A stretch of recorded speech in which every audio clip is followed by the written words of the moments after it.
من همانم که خزان را در بهارم دیدم، بی وفایی و دورنگی در دیارم دیدم.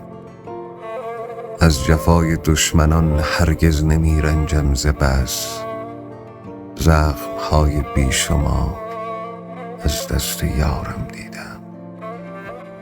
آنچنان این غصه و غم‌ها مرا آزردند، روز روشن را شبیه شام تارم دیدم. با که گویم بازی چرخ و فلک با من چه کرد، بی وفایی ها که من از روزگارم دیدم.